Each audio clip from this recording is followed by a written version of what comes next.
Well, it's the official start of the growing season here in central PA. We got some baling going on right down here and right up on the big hay field above the house. I had to walk down here to get a good picture. That's just too cool. Alright, well, I'll try and do a quick video here. See if I can see this. What I am going to do is I'm grafting some stock, which this is an Ashmead's kernel. I'm doing some scion wood, which is just cuttings off of a seeding tree. And then what they'll do is they'll take these newer growths, clip them off, put them in cold storage, and they'll stay in cold storage until they ship them out to you. And when they come to you, you'll want to keep the little paper towel in the baggie moist and keep it in a cool spot in your refrigerator until you're ready, which I'm a little behind the schedule here, but everything on this looks like it's going to be okay. I've had these now for about a month-ish. It's now the middle of May. I normally wait until I start having some greenage coming out of the trees. That way the juices are flowing in the spring here and they'll take the graft a lot better than in the fall. So, and I believe this is called a cleft graft, all I'm going to do is cut it at a sharp angle. Easier said than done. There. That one's not the greatest. I'll trim that down. And then on your bottom side, you'll want to do a tiny back cut. You'll have to be careful not to cut your finger. Let's see if I can get that in there. I'm trying to keep an eye on myself. I'm not keeping an eye on what's going on in the video, but there is what it'll look like. You'll have this little cut here that will hold on to it, and I will go down about 1/4 of an inch to 3/8 of an inch in. Then I will size this up to a limb that I am not planning on nipping off, and is high enough out of the way of the deer that it is not going to interfere with the deer, because they will nibble this thing right off and you'll have nothing. So do the same thing. Right here's my limb of choice. Let's see if I can get this.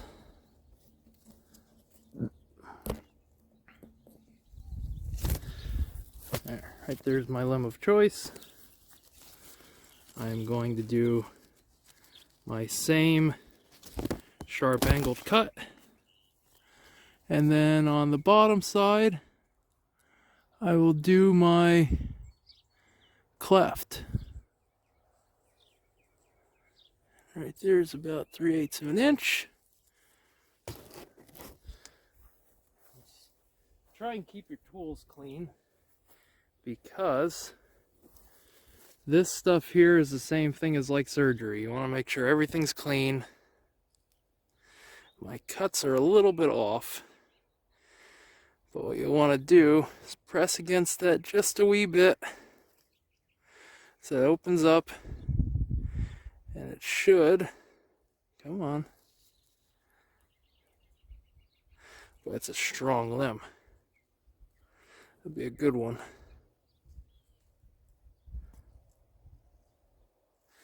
Oh, I'll grab my knife. I gotta open it up just a hair.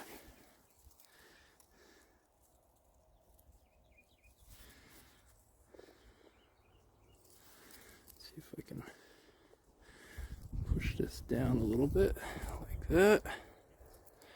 Try not to cut myself. Try not to knock the tripod over. There. Now I got it started. What you want is the cambion layer, which is the green layer. There.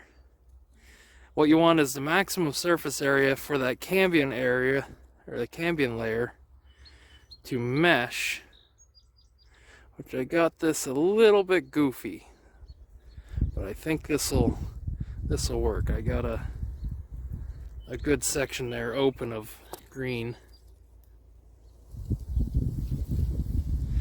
I got it touching pretty good. That's a decently strong graft. And you reach in your never-ending pocket full of all sorts of grafting materials. And my wax tape's a little dry. It's sitting in the greenhouse. It is very windy out here. We had a cold front move in last night. I think I'm going to pause this. Alright, now I'm back. Now you can use black electrical tape, but for the cost of this stuff and less headache, you can actually get this stuff fairly cheap. This is the actual tape that grafters use. What I'll do is I'll take this, I'll try and tie it off a little bit. This stuff's a waxy tape. So definitely don't do what I did and leave it in the greenhouse so it gets baked to a crisp. And then when you try and use it, it sticks together like one big glob. That's going to be a learning experience right there. It's definitely going either downstairs or in the house, that way it doesn't do that again. There, tape all the way around it to try and make it as airtight as possible. Give it a good stretch over it. This will not only help it stop moving, but it'll also help the graft seal itself to itself on the other tree. And then the black tape, if you were to use that, you would have to take it off as it would start growing. This stuff here decomposes itself.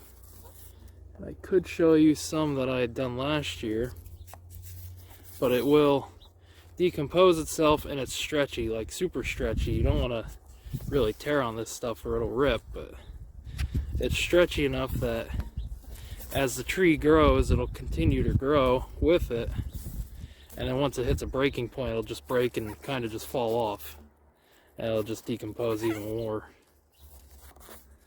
But there, I only paused for a second to get my tape realigned.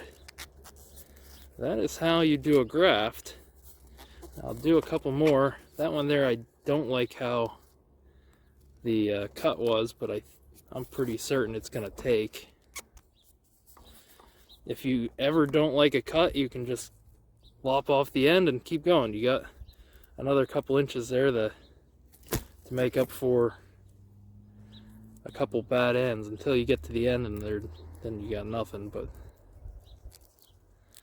it's very hard to find videos of this stuff online because a lot of this is passed down secrets and know-how from the older generation, and a lot of the older generation's fallen off.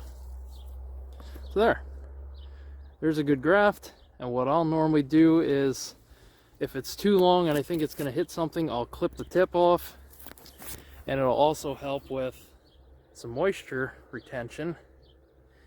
And what you can also do, I got this stuff in my back pocket, is grafting wax. Keep it in your back pocket, keep it warm. Oh, I think the lid's stuck on this too. There. This stuff here you keep warm. Now there, I'm pushing it around with my hand. Even the directions say it can be placed in warm water or holding in the palm of your hand until soft enough to work. And then you apply it. Hand should be kept with grease or vegetable towel because this stuff is super sticky. But what I'll normally do is I'll work it around with a screwdriver, or I guess a beefy enough twig. I'll work it around and then I'll actually apply it with the screwdriver. So that was a quick and dirty 9.5 minute video. You can't find this stuff anywhere else. So like and subscribe. I don't do this every day. I'm gonna work on something else, I promise, that does not involve green growth and apples or the garden, which I just planted. But like and subscribe. You like this type of off-the-shelf type stuff, I'll have more of it. Thanks for watching. Now here is, I know I probably made that open-ended for the ending, but right here is some from last year. Same tape and all, same style graft. You can actually see my angle cuts where it has merged in. I mean, it's not strong enough that I want to really push on it, but it is one with the tree. And let's see, is this guy? Yeah, it's got some tiny apples. It's not going to make anything this year, but it's got some tiny apples. So that stuff does degrade. I did forget to mention too, you can harvest your own scion wood. Anytime your tree is dormant, from about January up until the sap starts flowing in March, you can harvest your own. Keep it in a wet paper towel and a baggie in your fridge. Keep it cool. You don't necessarily need to freeze it. I mean, it's going to get freezing all the time out here in the wild, but you don't have to freeze it. Just keep it cool and moist. That way the tissue keeps living. And then same thing as what I'm doing here from my scent baggie in the mail. And this is a certified, I always go certified. These guys here are Maple Valley out of Wisconsin. They're certified. That way you know for sure that there are no diseases that you're going to have in your apple orchard. So you can do the same thing. Take some good scion wood, lop it off. You'll normally want about a pencil-sized stick. You don't want some really tiny twigs like this stuff here, or any of these little guys. You'll normally want a pencil-sized stick about like that. Lop it off, make sure it's clean, keep it moist and cool. And then as soon as you're ready, then you can take them out of the deep freeze there, out of your fridge, open them up. And you'll want to do it when this greenery's coming, because that's when the tree is telling things that, hey, I want to get some green on my leaves here. I want to get some juices flowing through the twigs, and it's time to grow. And that way, if you think of it this way, your twigs are dormant. They are about 3 weeks behind where the tree is currently, because these here are about three-week-old leaves. And right here is actually some new growth from this year starting. So what this is telling it is, hey, it's time to grow. It's not going to recognize that it's got a different twig on it, but it's going to send all that juices that it's making for this green spot here, this brand new twig. It's going to send the same juices to that dormant twig that you just put on there, and it's going to start growing. And as long as you make your cuts nice and even, then things will graft. Now, this stuff here was my first year of doing it, and it's not bad, it's not good, but it's working. Where's the other one? I got one up here that's got some really big apples. Right there, that one's gonna start making some. I don't remember what that one is.